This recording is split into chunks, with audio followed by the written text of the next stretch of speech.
Welcome back, everyone, to the Abundance Formula podcast. I'm excited to be back. Took a little bit of a break for a couple of weeks because things were just getting crazy coming up to peak week for my regional show. That was just this last weekend.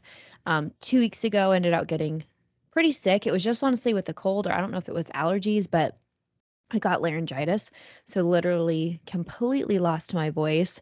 Kellen, my husband, and the girls got it worse than I did, but so we were kind of down for the count 2 weeks ago. And then last week was peak week, is what we call that in the bodybuilding industry, the week of your show. It gets really particular, really detailed. It's kind of when you're at your max, fatigue and just focus. And so I was wanting to do kind of another episode for you guys, just catching up to speed on the 12-week journey. But I honestly just didn't have it in me. I just needed to keep focused. And so I thought, I'm going to do it after the show. And so the last Path to Pro mini series episode that we did, which is what I'm kind of calling this series, letting you guys follow along my journey to becoming a pro athlete, was at the start of this 12-week prep, training with Kimoto, one of the best in the industry. His team, he calls it Body by O. One of his Odo Angels is what he calls it. So the last episode that I did of my first of this little mini series was at the start of my program with him, and kind of talked to you guys about like sort of what it looked like, the shifts I was having to make to our lifestyle, family life balance, like some of the obstacles that I was sorting through at that point. So I'm going to do a series of episodes that'll come out on different topics related to just this last prep, and also talking about the next prep. But so today's episode, I'm going to not only tell you about this past weekend, but kind of go over again. So what other obstacles came up before the end, some things like that. I posted a question box on Instagram today of any questions you guys had that you wanted me to kind of maybe answer about this last 12-week prep. And then, of course, give you a little insight into what's coming next. So before I tell you guys, kind of basically go back and fill you in on the last 12 weeks, things I didn't cover from the last episode of Path Pro, is to tell you that if you're on YouTube, you can see we brought home the gold, y'all. I'm so excited. Yeah, so I won my height class, which I was so excited about. I was in class F, won my height class, so super excited.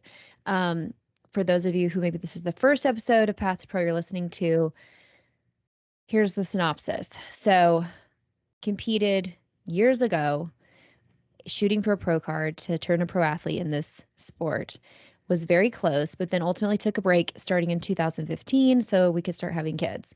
And so it's been almost 10 years since I stepped on the bodybuilding stage in the bikini division of bodybuilding. And so obviously, since it's been so long, you have to do a regional show first, and you need to place in the top 2 of your height class to be qualified to compete at the national level, which the national shows, and when you compete at that level, when you win your height class, or sometimes depending on what show it is, sometimes if you're first or second in your height class, then you'll win a pro card and you'll turn a pro athlete, and then you can compete at the professional level, and other really cool, obviously amazing opportunities open up at that point.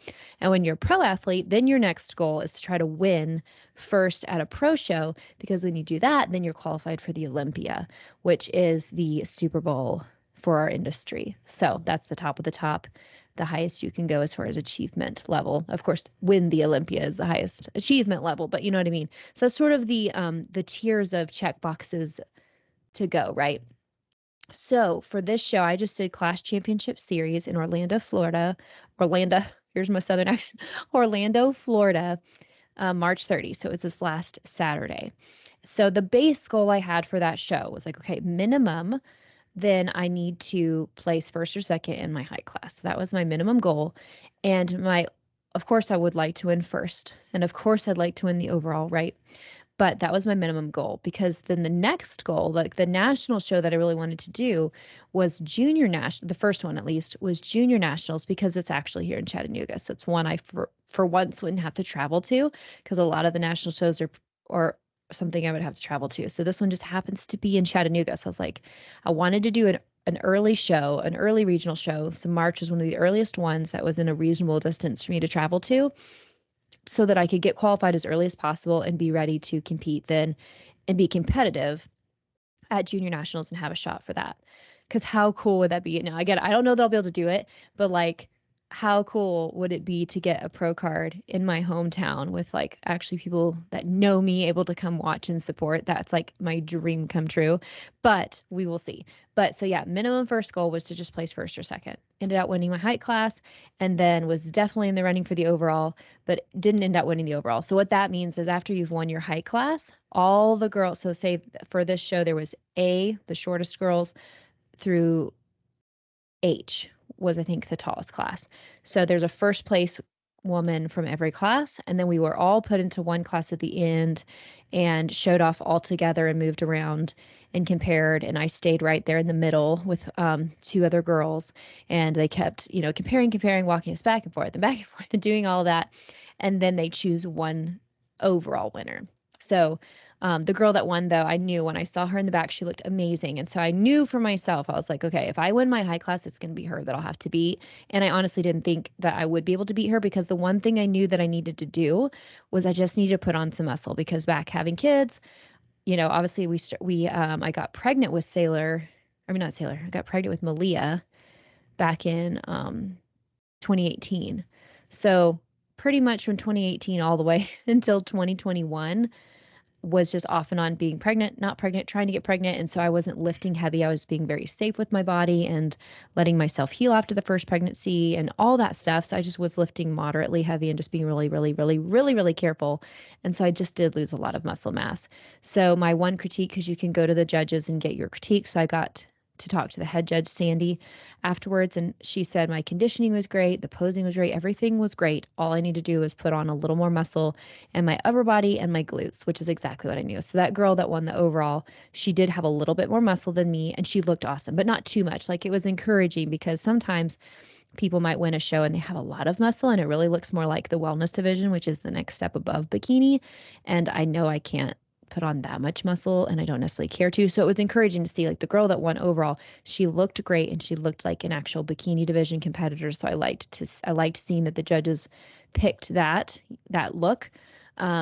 So I just have a little more muscle to put on. That's the goal. So today had a coaching call with Odo, going over things after the show. So he was of course excited for our win.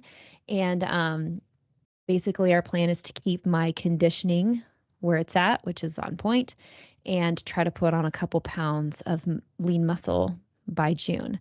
So Junior Nationals is the weekend of June 21 and 22 here in Chattanooga. So that is the next goal. So now national level show. So obviously for that show, my base goal is to get into the top 5 because that obviously is hard to do because anybody now that's competing at the national level has either won an overall show, won their height class, or was in the top 2, right? So everyone that's at the national level is very competitive, very fit, looks awesome, right?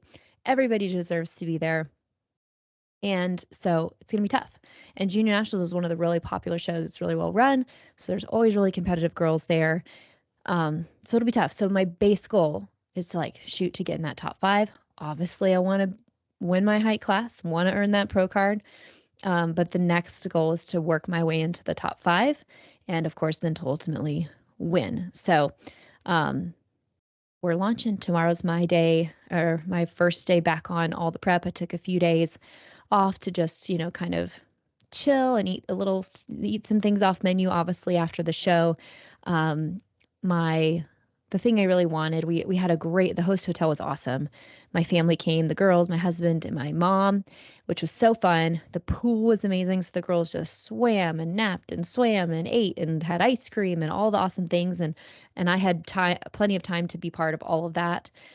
Check in with my coach, play with them at the pool, check in with coach, play with them at the pool, do my show, all the things. So it was such a great family vacation trip plus show trip.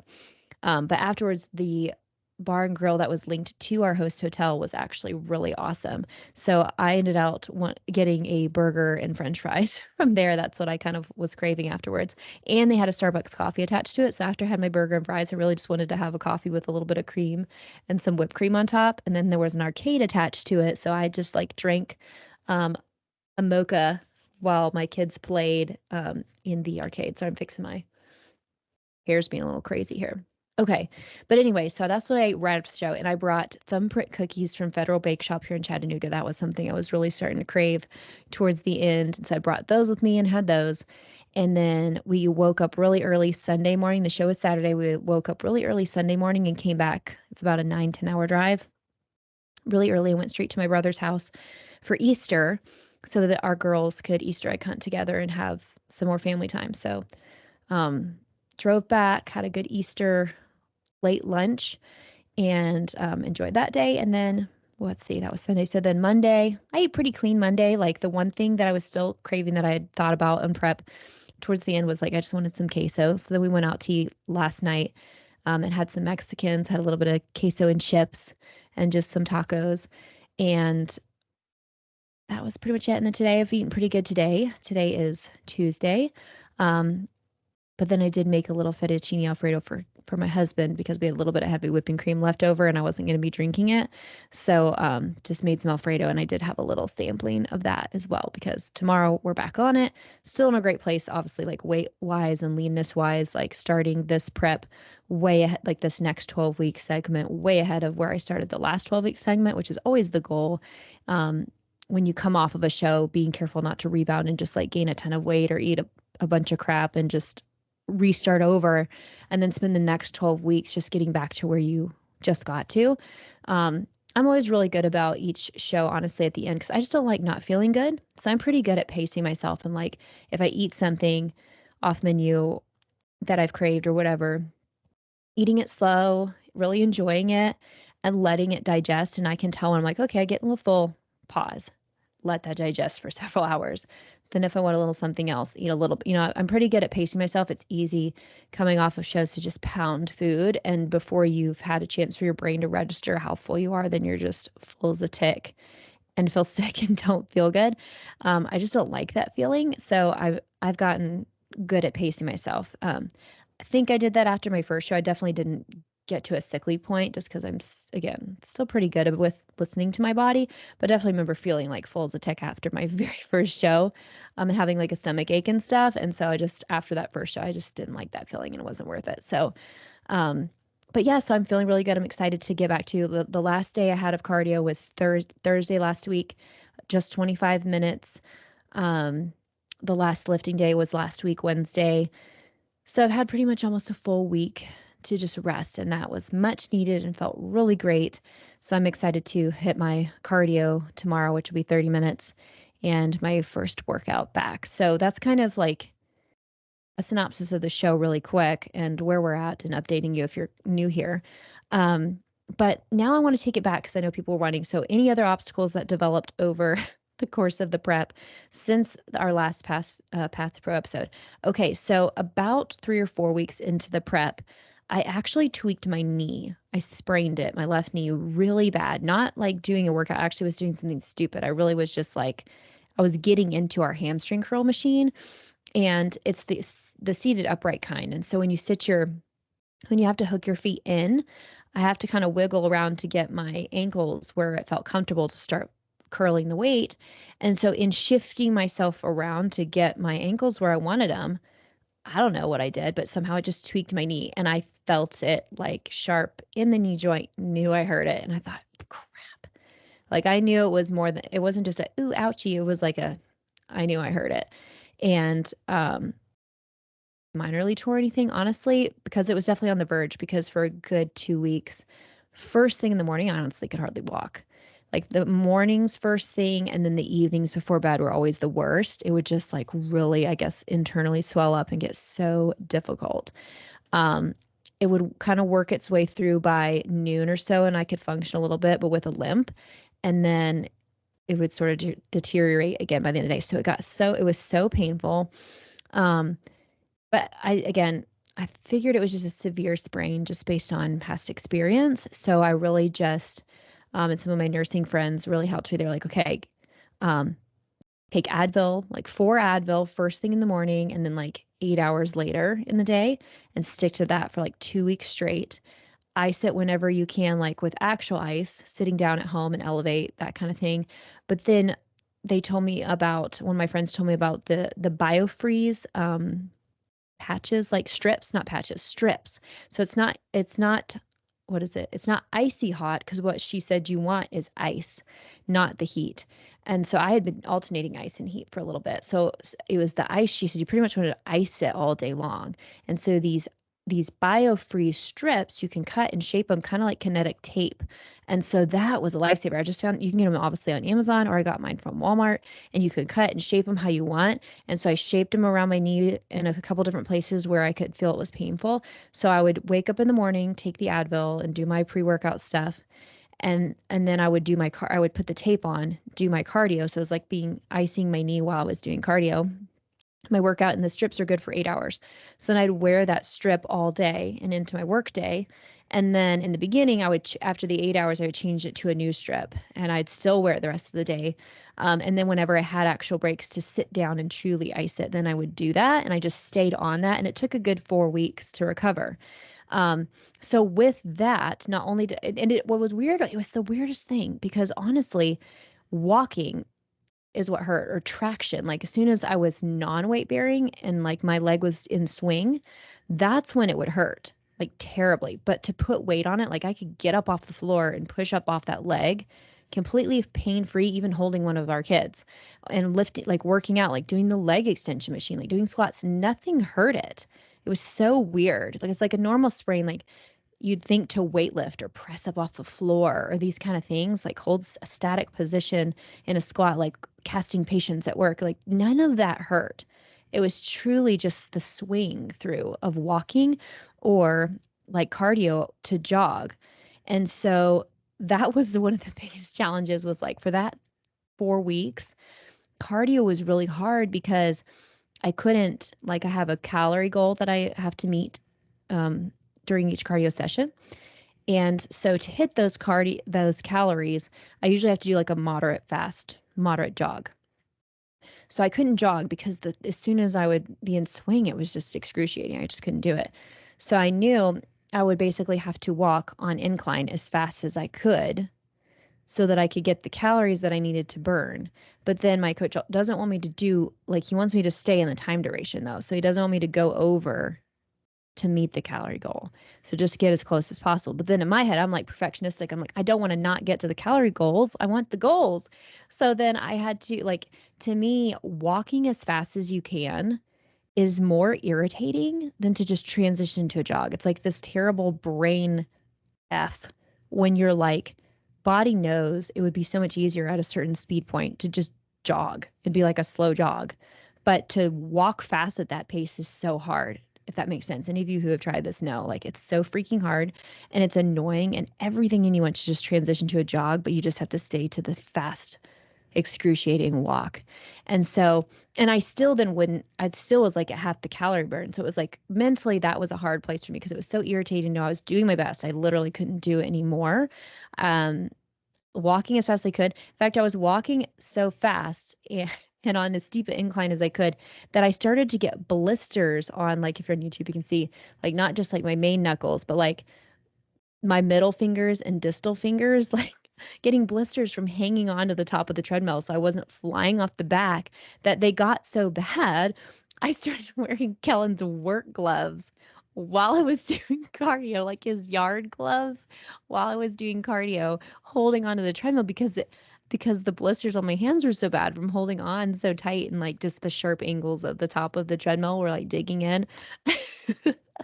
So that was like a low point of like, a month or so in, a month and a half in, like dreading cardio. Luckily at that time, I was still only doing 30 minutes, 35 minutes of cardio, but that was like so excruciating. Like to have to walk it as fast as I could.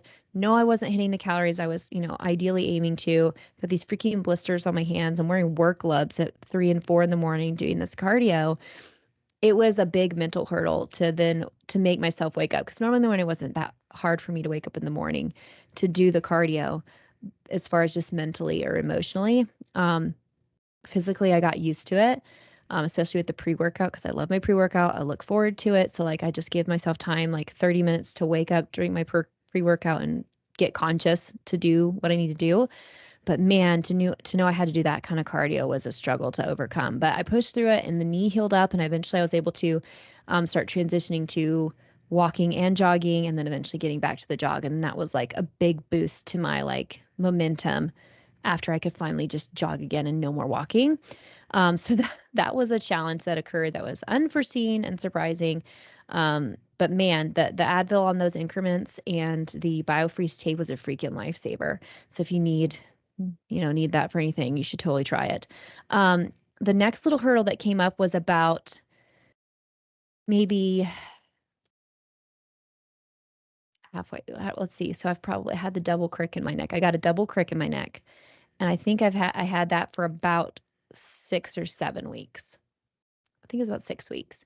So Sailor was being difficult with sleep. My husband has had a lot of crazy work hours lately.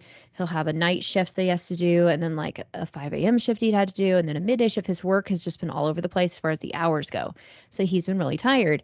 And for me to sleep in our bed, most of the time, at least once a night, I'll have to take Sailor back. She'll wake up in the night, come to our room, I'll have to go take her back, which is fine. I can do that, and I do it.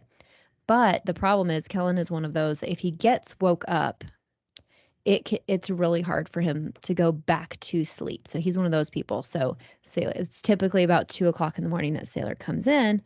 So she was starting to come in, and he would get woke up, and then he would be awake at 2 a.m. and, have a real hard time going back to sleep. And so he was getting really exhausted. So I started kind of just sleeping in between the girls, sleeping in there just to keep them in their room so he could, have some recovery periods. Well, so this started, of course, a cycle then of just them wanting me to stay in the bedroom with them. And so sleeping awkwardly. And Sailor has this weird thing with hair. So when she sleeps, she wants to pull my hair and like twirl it in her hands, and like it's weird. It's really annoying. And so she'll pull my hair out. So I think sleeping between them both, I was not only tight and uncomfortable, but like I think I was protecting, like keeping my traps up tight and protecting myself innately in my sleep from her grabbing my hair. And so I woke up one morning with a double crick in my neck. So not just one crick in my neck where like you can't turn one way and it's really painful and hard. I couldn't turn either direction. It was terrible. I've never experienced that in my life. And it lasted a good solid 6 weeks and was super painful, made it hard for the posing routine, just made it like, it was just hard, and of course hurt all day long. So that was another big struggle. Didn't bother when I worked out or anything. I just couldn't get it to go away because again, every night I was then back to sleeping in between them and doing the same thing.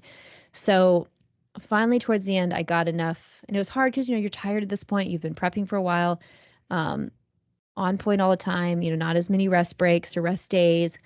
And so I knew I needed to get back to sleeping in our room, but of course that was going to take energy waking up in the night to bring her back. So finally started doing it towards the end. And then I also scheduled like a really great deep tissue massage at my aunt's spa called Spa Blue. If you haven't been there in Chattanooga, it's amazing. And I worked with Ellen. She did an amazing deep tissue massage. It was so, so good. And she really loosened it up so I could, before the show, I did it the week before the show, actually really turn my neck and pose, because that was the hardest thing is like you're supposed to like look over, I was supposed to look over my shoulder in one part in my posing routine, and it was really, really hard to do that. So she fixed that. So that was another little hurdle that I experienced, was just this double crick in my neck. And I did the same thing besides the massage for that, as I like used the Theragun. I tried to get consistent with that. I tried to alternate ice and heat with that. I had one of those like beanbag wrap things that you could heat up in the microwave, and I would kind of wrap and put that around my neck. So that seemed to help. Then just one of the third hurdles, which luckily actually we didn't get sick all that much during this last 12-week prep, which was great, just like minor colds and stuff. But we ended up getting a little cold the week before my show, or 2 weeks before my show. And I got full on laryngitis, could not talk, couldn't speak. Just got my voice back literally like a day or two before leaving for the show. So that was kind of rough, but I didn't feel bad actually. And so for me, honestly, I wasn't sure if mine was allergy related or if it was a cold. Like the girls definitely were stuffier than I was, but my voice was completely gone. And they all had coughs, and they actually still have some lingering coughs from it. Luckily, I didn't get the cough. I was nervous about getting the cough because it'd be really hard to be up there like posing and not like and keep your smile and everything, but be coughing, that would be really hard. So I was really so glad I didn't get the cough part of whatever, if it was a cold, whatever, that I didn't get that part. So that was kind of the main hurdles that I ran into since we've chatted last about the prep. Difficulty wise, like, the last 3 weeks, not gonna lie, like I really was starting to feel physically depleted, not because nutritionally, because now this is something else that I just got to throw in here. I'm going to take a sip of my water really quick for this one. I almost made it through this whole prep without somebody messaging me being like, "Oh, bless your heart. You need to eat. You need to eat more food, blah, blah, blah." Y'all, I eat so much freaking food. It's crazy. I eat more than my husband. I eat more than every man that works at my practitioner job.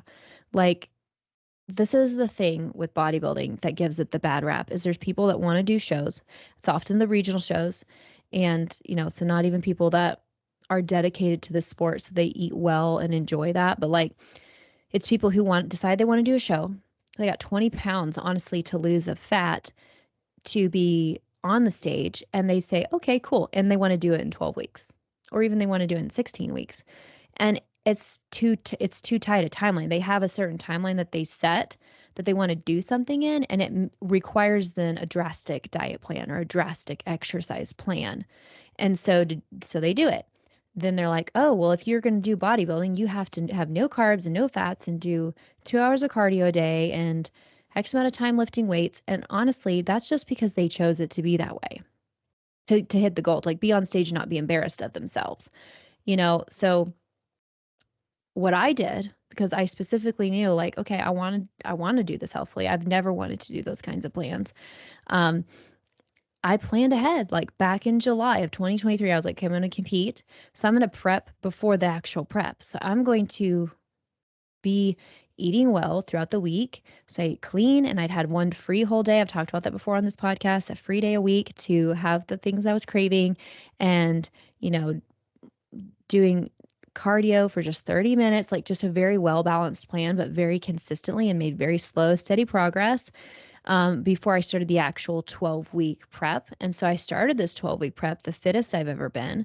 And so the max amount of cardio I ever had to do was 45 minutes, and it was not very long. And I was even able to split it up like into two little parts, 25 minutes in the morning and 20 minutes later. And even at one point, it was just 25 minutes. So I had very little cardio to do. And I ate 6 meals a day, like medium-sized meals, like good portioned meals, tons of carbs, like with fats, carbs, protein, every single meal, fruit. Like I had even the morning of the show, I had oatmeal, I had fruit, I had eggs, like I had rice, I had potatoes. You guys, like I was eating tons of food. Like that actually was one of the biggest challenges of this prep, is I was eating so much food. That was the hardest part, is just to stay on my meal prep. So I had all the food because I was supposed to eat so much food and so many different types of food, avocado, like all the things, peanut butter. Y'all, I was in no way starving. And so it's just funny to me how when people see you like really lean and fit, they just assume you're starving yourself, or they just assume you're over exercising, when it's like, actually, if we want to get honest, people, it's like I'm actually eating the way God intended. Like it's funny how society's gotten things flipped, where the junk food and the highly processed foods are considered the norm. And then if you're somebody eating actual organic foods, you're the weird one. Isn't that funny how that's transitioned? Like if you're the one at the table that isn't eating the fried food, or is, choosing something that's organic or whatever, then you're the weird one somehow. You're the deprived one. Like, it's so funny. Yet, in reality, like, that's the food that gives you the most energy on a cellular level. That's the food that makes you feel the best. That's the food that helps you think more clearly. That's the food that gives you the strength to actually work better and smarter and move faster and all the things, So it's so funny how people just assume that because you're eating clean, that now somehow you're in the deprived, depleted state. And that's just not the case. So, the reality is, I guarantee that I'm functioning at a higher level than most other people because I'm eating more than other people and I'm eating healthy organic foods, well balanced, spread throughout the day in a very strategic way. So my gut health is on point, my metabolism is maximized. That's what happens when you eat foods that are clean, is they process properly and your body can actually utilize them. So it uses what it needs and it expels what it doesn't, you know. But the one area I got tired, so the only area I felt depleted was not as far as nutritionally, was just physically workout wise, because, you know, for 5 years after having kids, again, like I said, like I wasn't doing cardio but 3 or 4 days a week for 30 minutes, you know, and lifting, I wasn't lifting as heavy. So, and then I have very physical jobs. My practitioner job is really physical, where I'm casting patients, holding, you know, half squat positions or holding patients up that are paralyzed. And so I've got their dead weight in my arms, and you know, so my work is physical, and then as a trainer, it's physical. So I'm on my feet a lot, and then I've got 2 kids. I'm running around with them. So I just expel a lot of, or utilize a lot of calories in the day anyways. And so just to be lifting is heavy now and those kind of things, you know, just stuff my body wasn't used to. So to not have like longer days of breaks in between, I just wasn't used to that. So I could tell my muscles were just tired. I didn't feel depleted nutritionally. I was just tired, you know, just felt it was time to take a break. And that's what I've just gotten. It was perfect timing because right towards the end is when I was just starting to feel a little physically tired. Like I could use a couple days of just not lifting, you know, just to recover in that sense. And so that was perfect timing because that was the time that then it was showtime and you back all that stuff off and fade it to nothing. And then you have all your strength for the stage. So it worked out perfect and great. But yeah, those last couple weeks is when I started to feel just physically tired and ready for a little bit of a break, just to let my muscles regroup. And so it worked out perfect timing. So that is just kind of my experience with, like, as far as depletion, didn't feel depleted nutritionally ever, but just started to feel, you know, muscles were pretty tired and ready for a break, and finished on perfect timing. Um, Last thing, just to kind of as an overview of the last 12 weeks, I did really well. I stuck to everything. I didn't cheat on my food. I stayed on point with everything. I missed total, just like basically a day of cardio.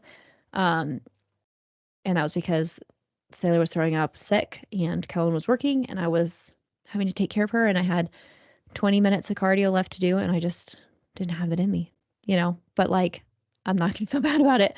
I gave it my all, you know what I'm saying? So there's just some things in life that you just can't, like, it's life, you know? And so I did my best, but I knew I was following my food, and there's nothing I could do about that. I had to survive. I had to also try not to get her sickness, you know? So I didn't do that last 20 minutes. And then that next day, I didn't do cardio because I was feeling a little under the weather and I rested, but I did end up getting sick too. Didn't throw up, but I got sick. But I still just missed that day.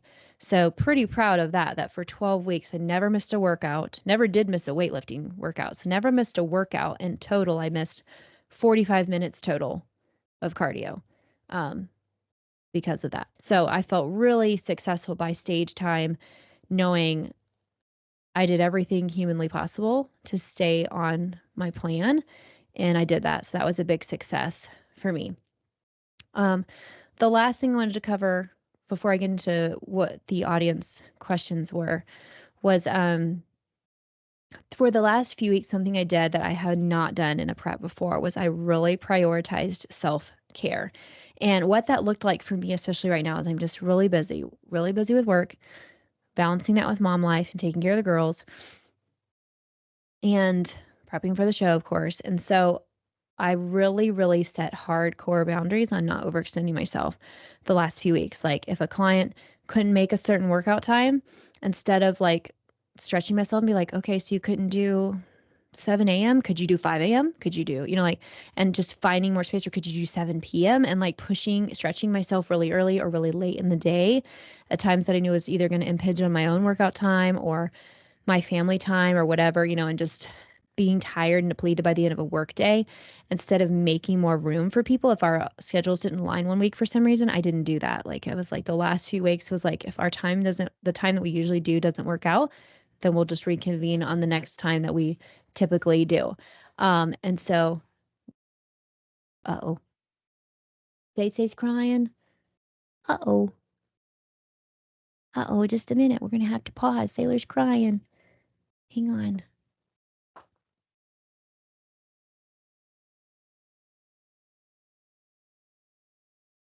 So those last few weeks, I really purposely didn't overextend myself or try to make, go above and beyond to make more time for clients if our schedules didn't line up. And I purposely even lightened my load with some clients too. Like if there's some people I knew would be fine, if I was like, hey, can we just reconvene in a couple of weeks, or you know what I'm saying? So even I purposefully just made some asks for those last couple of weeks that I never do with some people that I knew would be cool with it. And even did that, just took initiative to do that. So I'd have especially some evenings to really regroup.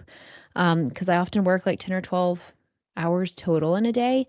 And so I just needed some extra time. So I went ahead and made those asks and made room for that. And I planned ahead for packing so that I wouldn't get my stress levels high the week of. And so I started packing like the Sunday before, just little bits, and going to the grocery store a couple of different times and just gathering things slowly and planned ahead. I made time for doing some like spa stuff and like massage type stuff, and scheduled for people to watch my kids so I could get my nails done. I could get some lash extensions, and, just did some feel good things and just scheduled those and had my kids be watched for that. And then I also just really tried to be intentional with planning things to keep myself uplifted and happy, especially like since the goal is to become a pro athlete, then I'm looking at this series of preps as opposed to in the past how I viewed them, is I've really looked at how do I make this a really nice lifestyle, like a long-term lifestyle, because I've been wanting to turn pro in this. This is a lifestyle shift I'm looking to maintain. So how is this something that could be maintainable? And so I have to make sure I have plenty of family time. That's something that's number one for me and fulfilling for me. And like the cardio and workouts don't get in the way, because as you guys know, if you've been here any length of time, so I do it really in the early morning before they even wake up. Sometimes they wake up, of course, during it, but they are so sleepy because they should be asleep that they just like to sit with their chocolate milk and watch a show. And so by the time that they are up and actually conscious for the day, I'm done. So as far as my workouts and things, that doesn't get in the way. My food doesn't get in the way, because whatever they want to eat, I'll make. They don't have to eat what I'm eating or often they want to. So like food doesn't mess anything up. But just like with my energy and emotional and stuff, I just have to make sure I plan in, because like I said, I work and am a mom. So like Monday, Wednesday, Friday, I work at my practitioner job, and then I'll train people in the evenings and sometimes in the morning before that. And then on Tuesday, Thursdays are my client training days, and I've kind of popcorn scheduled people through the day so I can train and then play with the kids and have kid focus time. Train, have kid focus time, and we have a system that works. But it sometimes wears on you to just be efficient all the time in that sense. Like it's work, play, work, play, and just not feel the sense of just fun family things that are relaxing and not just worked into the workday, if that makes sense.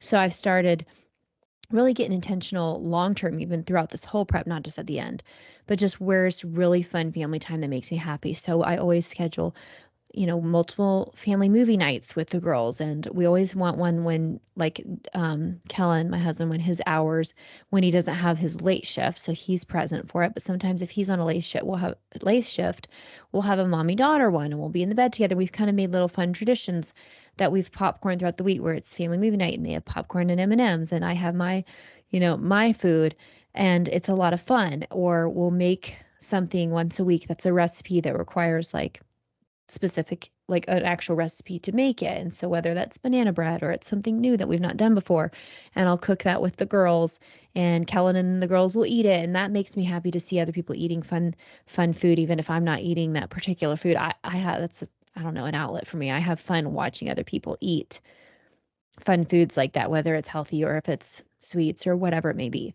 So planning that, because the girls love to bake and cook with me. And so planning something we cook from scratch once a week, and usually is on the weekends, is a fun thing we look forward to doing together. And then when it's on nice days, whether it's a weekend or it's a work day, like if it's nice, then I'll plan to, okay, if we're going to eat lunch, why not make it a picnic?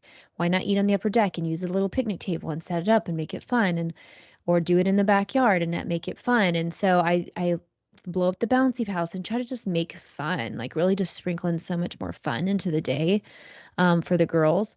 And then something I'm trying to get better about, I've already started initiative on it, is scheduling more date nights with my husband.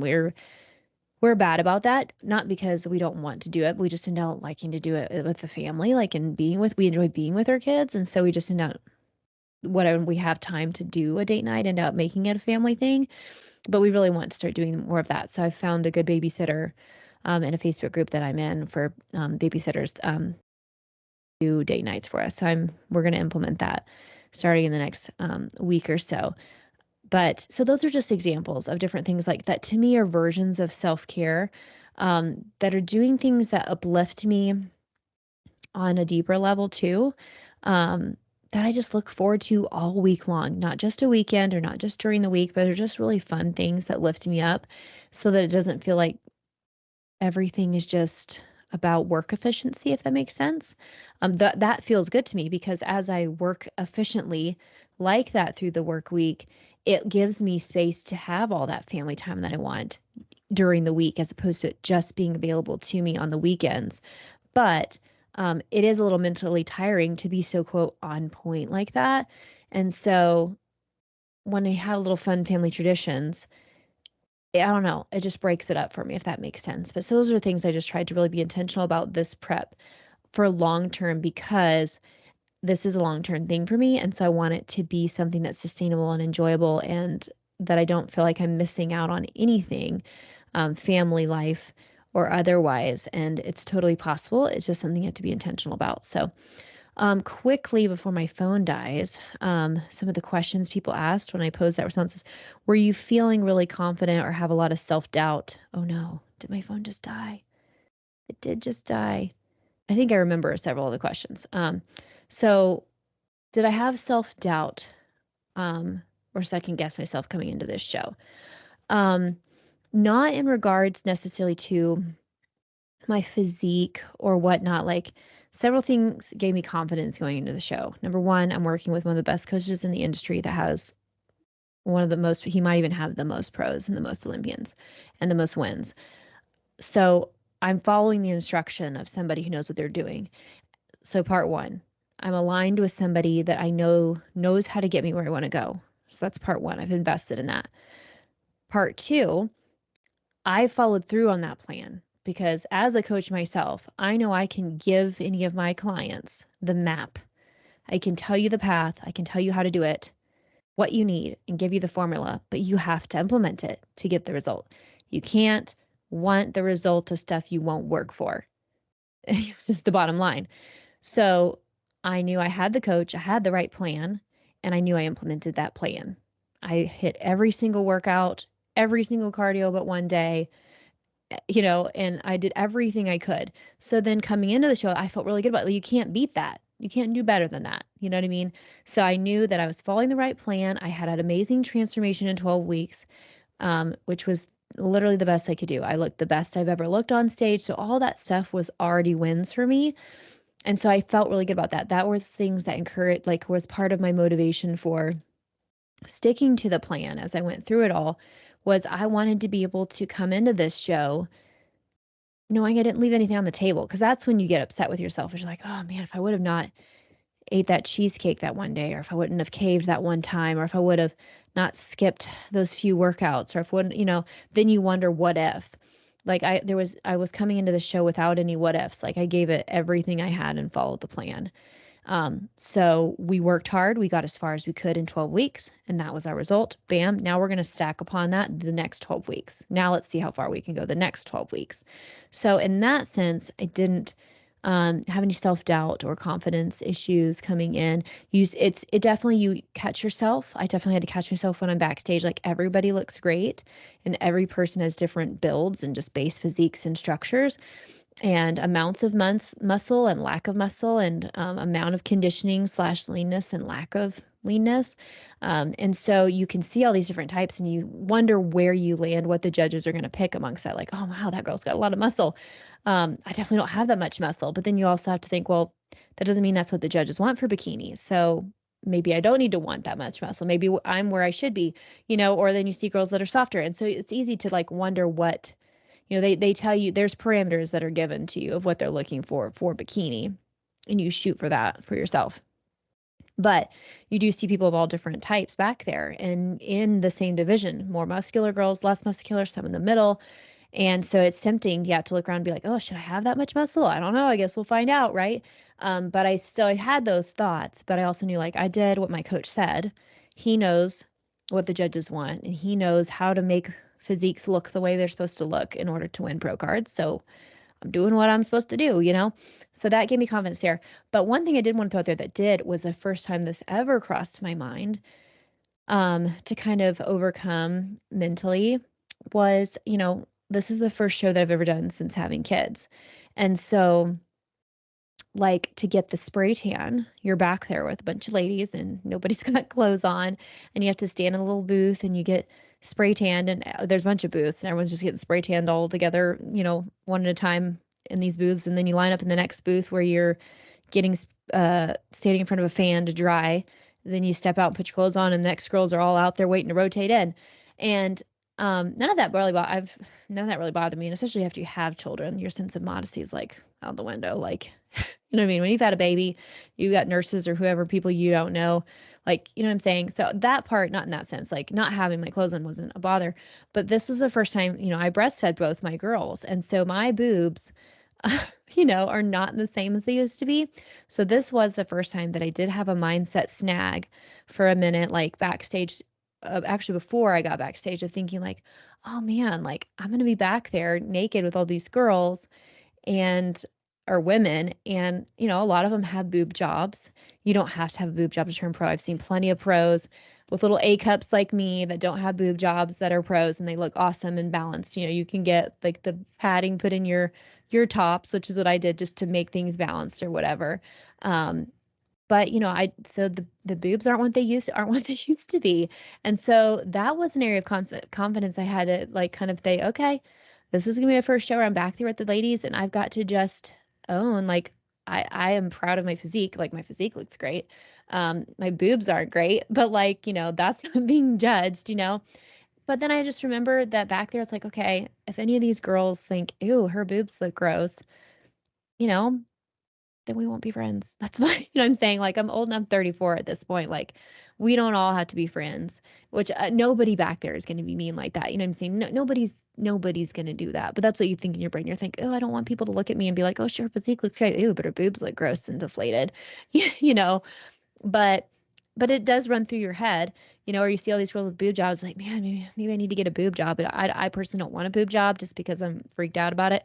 But so that did run through my head. And I just told myself, I'm like, number one, if somebody thought mean thoughts like that, we shouldn't be friends. Number two, they're not going to think that, because it's clear, like you can tell when you look at boobs that like that person's had kids and they breastfed. Like it's a classic look, and any woman who's had children is like, wow, go you, if you chose to do that, like, wow. And some people who have breastfed that wanted to breastfeed, like that's a blessing to be able to breastfeed, your child, if that's something you want. And that is what I wanted. And I wouldn't have it another way. And so that was a little something I had to walk through my brain of like, okay, I wouldn't trade the capacity and the connection of being able to breastfeed both my children for the approval of a stranger in a back room getting tanned. Do you know what I'm saying? So that's kind of how I worked my way through that scenario of a little insecurity around like what my boobs look like compared to all the other women out in the back, or what they might think of it, or of how it looked. Was just like, would I trade their opinion to be, oh, she's got good boobs, for that connection with my babies? No. Or the money I saved on formula to be able to breastfeed, or the convenience of being able to breastfeed in the middle of the night so many times a night, like, no, and no, So that's kind of how I walked my brain through that. But yes, now that you mentioned that question, that is an area of confidence that I had to do some mindset work on and kind of think about as I walked into that back room to tan. Another question somebody asked was, will my suit be the same for the next show? Yes, it will. I loved it. It was great. It was custom made for me. So I'm excited to get some good use out of it. What was another question? Definitely somebody asked how I keep my mindset right with just the chaos of life and the business and stuff of show prep, because it is a lot. Keeping my mindset right, to me, I've talked about it a lot in here.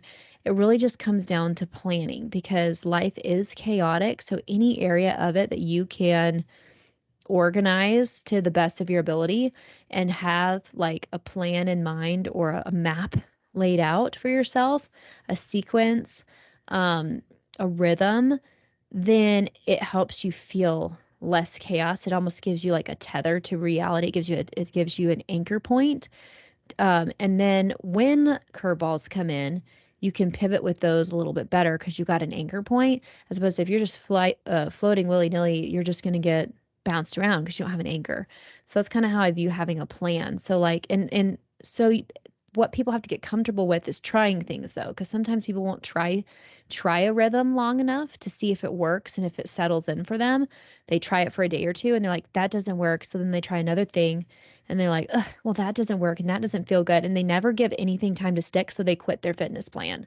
That's so common. Like people never, that's like one of the number one reason people quit is they don't give a plan long enough to work, whether it's nutritionally or the workouts or just their routine. They don't commit all in.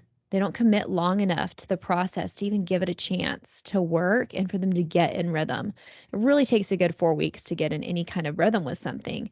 And so, I had to play with, okay, do I feel the best physically, mentally, emotionally doing the cardio and the workouts first thing in the morning, even that if that means I've got to wake up at 3:30 and 4 a.m. to do it.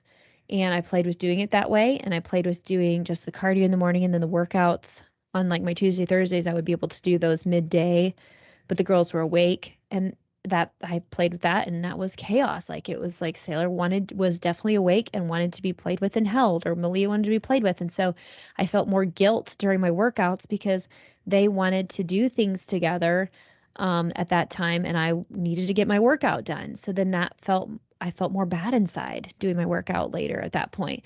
Whereas in the mornings, if they happened to be up, they were not interested in playing yet. They just wanted to sit and watch TV with their chocolate milk. And so that's just an example of how I played with like, where does this workout plug in best? Where does the cardio plug in best? How do I feel with it there? What things are coming up? And just took note of those things and moved it around and then stuck to it. And so, yeah, it was painful at first in the morning to be up at 3:30 and 4 a.m. to knock those kind of things out. But once I stuck to those for a good 3 or 4 weeks, my body got in rhythm and that's the routine and it was ready for it. And if I didn't get it in at that time, which was rare because again, I just made it happen at that point, that was my rhythm, then my body was more like, what's happened? Where's our workout? We should have been done by now. It was like I was more antsy not getting it in when my body was used to it because it was my new rhythm. And if in getting up that early, that meant I planned accordingly with bedtime. Like I'm typically in bed by between 9 and 10 o'clock, latest 10:30. So I planned ahead accordingly for that. So how do I keep it mentally together in the chaos of life is just really try to have a plan and implement, give it time to work. If it doesn't, try a new thing, give that time to work. And so you just have to try things long enough to then let it work for you. And then once it works, you've got your plan and it will work and you'll be in a flow. And then yes, there will be curveballs that come up, but you can handle those better because you're already in flow. You're not just in chaos everywhere. That little blip of chaos feels more just like a blip. And so you can manage it and then you move back into your flow. So hopefully that can help with that one. What other questions? There were some good ones. Another person just asked about mindset, and which didn't say a particular category, but just mindset around a fitness goal like this or any goal is just the biggest thing for me is that this go round of prep is that it's an identity shift. It's not just a goal. It was an identity shift. Like as soon as I decided I wanted to compete again to earn a pro card, the next morning I woke up and so in my mind, I'm a pro athlete. And that's how I live my life, as if I'm already a pro athlete. Sometimes I forget. It's almost so part of me though that I almost forget that I'm not yet a pro athlete. And that's when it makes it really real. That's when you really start making big shifts in your life. That's when you really start making some big faith leaps because you're like already that person that you are in the future and you live like that now. And I feel that now. And that reflects in my decision making, that reflects in the boundaries that I make, that reflects in my choices and my disciplines and things like that. It reflects in how I explain to people when they're like, well, don't you just feel deprived by not eating XYZ or what? It's like, no, it doesn't make me sad. Like, this is something I enjoy. Like, I don't crave foods all the time. I enjoy feeling well and healthy. And I enjoy this thought concept of this may be a temporary discomfort to say no to the donut in front of me right now, but it's a long-term acceptance of like the success of, wow, cool, look at all these opportunities that have opened up because I said no to the donuts here and there, and yes to my long-term goals of creating a platform of big impact and accomplishment and inspiring other people to what they can do, and that kind of stuff. So, I mean, identity shift is a big mindset leap to accomplish, depending on what it is you're looking to do, is step into the identity of the you that has what that is you want and start living from there now and make the decisions like he or she would today.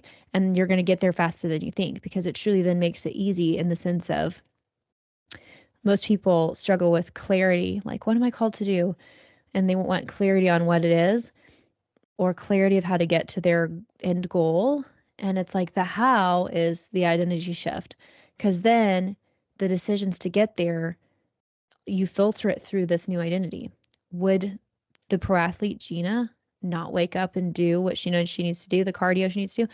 Or would the pro Jeana eat that right now just because it temporarily would be great because it's Valentine's Day, but tomorrow she'd be like, I didn't need that. And now, like, so it just kind of, it becomes your decision-making marker. Of maybe something that could apply to that question about mindset.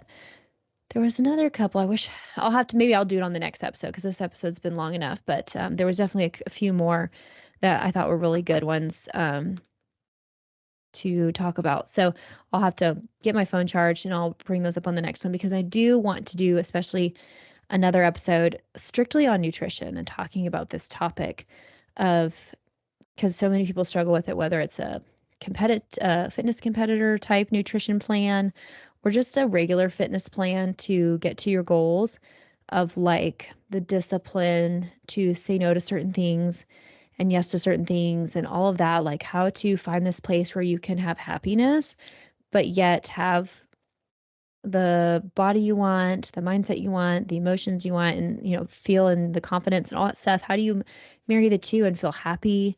And so I definitely had a lot of really neat moments just thinking about that in this prep that I'd like to talk about on its own whole episode.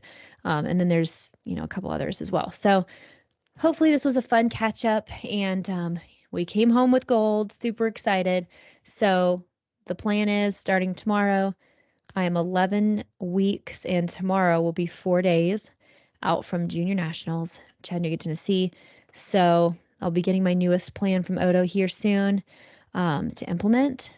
But so tomorrow we're back on the workouts and the cardio and back on point. So I'll keep you all posted. Hope you enjoyed this episode. Again, shoot me any questions you have pertaining to the fitness prep that you'd like me to cover on these Path to Pro episodes. And of course, any other episode. Make sure you share if you found anything valuable. I love hearing your takeaways, whether that's a DM or if you have my number and text me or Facebook Messenger. I love it. And I so appreciate all of you who share the podcast. And make sure that you also contribute in the Abundance Formula community group Facebook page, your wins for the past week, whenever I post the Share Your Wins Wednesday. So tomorrow I'll be posting another one. So make sure that you post it, and I'll shout you out on the next episode. Hope y'all have a great rest of your week, and I'll catch you on the next one. Bye.